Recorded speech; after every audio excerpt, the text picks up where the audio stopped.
अखिलेश जी कानपुर से। राधे राधे महाराज जी। महाराज जी, सतयुग में 10,000 वर्ष ब्रह्मचर्य से रहकर दाहिने पैर के बल अंगूठे पर खड़े होकर दोनों हाथ उठाकर मंत्र जप करने से जो फल मिलता था, वही कलयुग में केवल 24 घंटे नाम कीर्तन से उसी फल की प्राप्ति होती है।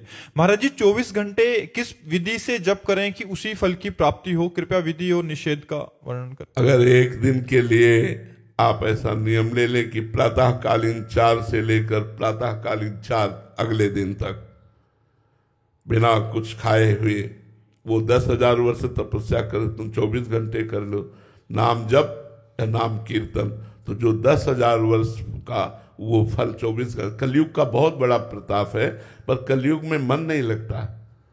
सबसे बड़ी समस्या ये है कि सतयुग आदि में मन बड़ा वो मतलब इतना मन को साधे हुए लोग थे कि कहीं भी मन से भी कोई पाप ना हो जाए। अपना तो अगर मन छोड़ दो तो पाप ही करता रहता है, और मानसिक पाप का भी दंड दिया जाता था।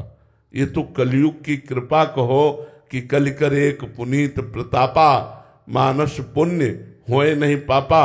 मानसिक पाप का दंड नहीं मिलता, नहीं और युगों में मानसिक पाप का भी दंड मिलता था। बड़ा सावधानी का प्रसंग है। भगवान परशुराम जी की माता रेणुका जी जब नग्न जी की संध्या का जल लेने के लिए गंगा जी के समीप गई, वहां देखा एक गंधर्व अप्सरा के साथ विलास कर रहा था। बस देखती रह गई। इतने में विलंब हो गया तो देखा संध्या का समय तो निकल गया, अब क्या करे। गई और सर झुका करके जल अर्पित किया। महर्षि जमदग्नि जी ने कहा विलंब का कारण, उन्होंने स्पष्ट कहा, मिथ्या भाषण नहीं किया। उन्होंने कहा गंधर्व अप्सरा के साथ केली कर रहा था, उसको देखने में हमारी रुचि हुई, इसलिए अपराध। एक पतिव्रता होकर दूसरे पुरुष के विलास को देखकर तुम्हारे मन में रुचि उत्पन्न हुई, इसलिए तुम दंडनीय हो, अपराधी हो, तुम्हें दंड मिलेगा। अपने पुत्रों से कहा उठो और इसका गला काट दो। किसी की हिम्मत नहीं हुई कि मां का गला काट दे। थोड़ी देर में देखा परम ब्रह्मचारी भगवत स्वरूप भगवान परशुराम जी फरसा लिए उपस्थित हुए, हर समय अस्त्र रखते थे। प्रणाम किया, उनका बेटा अपनी मां का गला काट दो। प्रश्न नहीं किया, तुरंत काट दिया। अपने भाइयों का गला काट दो, प्रश्न नहीं किया, तुरंत काट दिया। बोले मैं बहुत प्रसन्न हूं, वरदान मांगो। तो उनका मेरी माँ और भाई पुनः जीवित हो जाए, उनको ये स्मृति भी न रहे कि मैंने वध किया।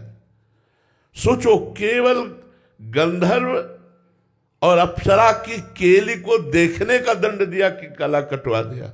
आज यहाँ क्या हालत है। भारत है ये धर्म भूमि है, ये ऋषियों की भूमि है। तो कलयुग में मन को समाहित करना बड़ा कठिन है। 24 घंटे मन को एक मंत्र में लगाना, एक नाम में लगाना। हम तो कहते हैं प्रयास करके देखो, बहुत अच्छी बात है। 24 घंटे न सही 10 घंटे तो लगेगा, आप लगा के देखो। प्रातःकालीन 4 बजे से अनुष्ठान लो। एक दिन भोजन नहीं पाएगा, जल नहीं पिएगा तो कोई मरेगा नहीं। 24 घंटे आज प्रातःकालीन 4 बजे से कल प्रातःकालीन 4 बजे तक मंत्रानुष्ठान। लघु शंका कराए, आचमन किया, पवित्र होकर फिर बैठ गए और जब करके देखो, आतंक मचा देगा। मन बड़ा बदमाश है, ये बड़ा बदमाश है।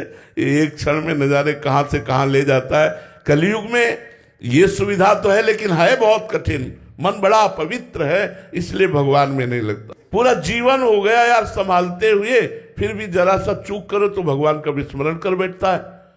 संसार के किसी भी दृश्य में राजी हो जाता है। बड़ा मतलब बड़ा विचित्र है।